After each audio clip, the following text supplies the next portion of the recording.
caros ouvintes e telespectadores. Palavra difícil, né, gente? Telespectadores. E olha que no jurídico a gente tem vários termos em latim aqui. Sejam bem-vindos a mais um episódio. Estamos aqui com duas associadas do escritório talentosíssimas. Pois é, a gente está aqui com a doutora Ana Luísa e com a doutora Aline Mantovani, que vão falar pra gente de um tema de direito internacional, Nayara, que tem várias palavras difíceis hoje. E elas são coautoras de um artigo que eu tenho a colinha aqui, Direito Internacional e Imigração, uma análise ao Instituto Jurídico da Nacionalidade como ferramenta de promoção dos direitos humanos. Olá, Shirley, olá, Nayara, olá, Aline. É um prazer enorme estar aqui nesse podcast para falar de um assunto tão importante. Olá, Nayara, olá, Shirley, olá, Ana Luísa. Quero saber de vocês como o direito internacional pode ajudar a mitigar a crise de apatridia entre os refugiados, principalmente à luz dos atuais fluxos migratórios da Ucrânia e do Oriente Médio. Explica pra gente o que é essa crise, né? E como que a gente pode caminhar. Quando a gente fala da crise no Oriente Médio, da guerra da Ucrânia, nós estamos falando de uma crise humanitária em larga escala.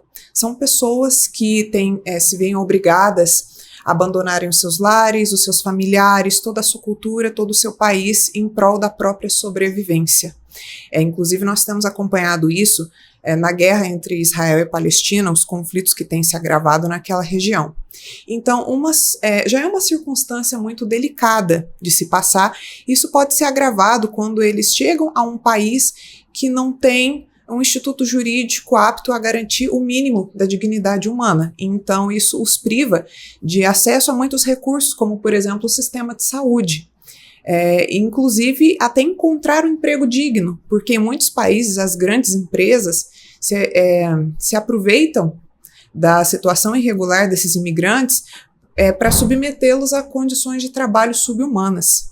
Então eu acredito que o direito internacional, inclusive à luz da Declaração Universal dos Direitos Humanos, ele deve se empenhar no aprimoramento da Convenção de 1951, que trata do Estatuto do Refugiado, para fazer com que cada vez menos a apatridia seja um pressuposto de violação dos direitos humanos. E quais são as principais barreiras legais, né, que os refugiados enfrentam ao tentar obter essa nacionalidade em algum país de acolhimento? Conta pra gente. As principais barreiras jurídicas geralmente se dão em torno da rigidez com que alguns países tratam a questão da nacionalidade. E aqui seja a nacionalidade originária ou secundária. Mas estudando e me aprofundando nesse assunto, eu pude perceber que essa não é a principal barreira. Se nós partirmos do ponto de que o direito ele acompanha os contornos de uma sociedade, o ordenamento jurídico rígido muitas vezes é um reflexo de uma sociedade com preceitos intolerantes, que não está disposta a reconhecer e a receber o outro. Cultural então, né, Aline? Sim. Então, isso se dá principalmente nos casos onde o choque cultural é muito grande. Perfeito. E como as políticas de fronteira da União Europeia e dos Estados Unidos especificamente têm influenciado a abordagem global sobre os direitos de nacionalidade dos migrantes? Aqui nós temos dois viés, né? Primeiro, a União Europeia, ela tem uma agência que regula toda essa questão da criminalidade e da migração. E os Estados Unidos, por sua vez, ele tem uma barreira física.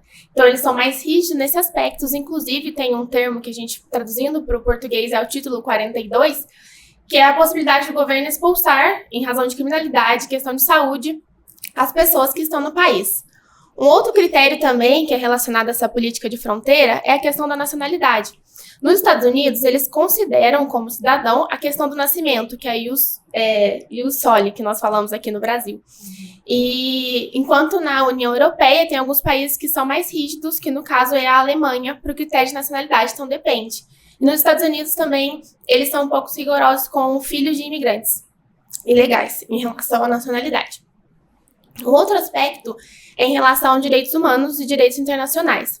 A União Europeia ela tenta uma questão mais de segurança e de direitos humanos, enquanto os Estados Unidos, por questões políticas e econômicas, são um pouco mais rígidos nessa questão dos direitos humanos e direitos internacionais. Interessante. E que papel que devem desempenhar as organizações internacionais na promoção de políticas que garantam o direito à nacionalidade e a proteção dos direitos humanos dos refugiados? Aqui nós podemos citar, Nayara, três importantes instituições.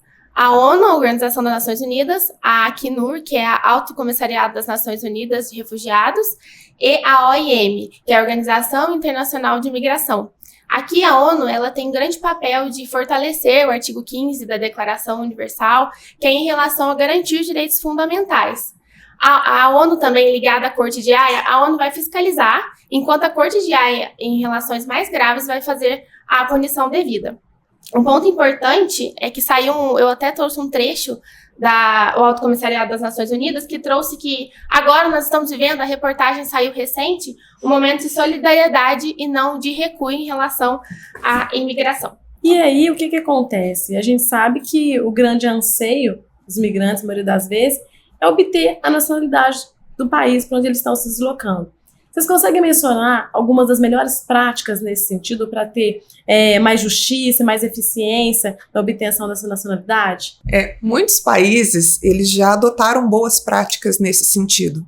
Só que muitas delas ainda giram em torno do critério do direito de solo, que a Ana explicou, e também do direito de sangue, referente à descendência. E isso, muitas vezes, esses aspectos não alcançam a realidade do refugiado. Então ainda é necessário muito debate, muita reformulação para que essas questões humanitárias de fato recebam a devida atenção dos países que se dispõem a receber essas pessoas. Perfeito, meninas. É muita informação.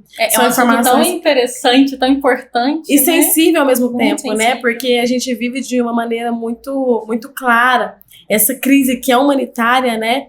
E é muito importante que a gente cada vez mais tente construir consciência a respeito desse assunto. Então, muito obrigada pela participação de vocês, obrigada pelo esclarecimento. Falem mais a respeito, porque a gente precisa de mais informação sobre isso. Parabéns pelo artigo. Nós vamos deixar na descrição aqui do nosso podcast o link para quem tiver interesse, quem quiser ir lá conferir.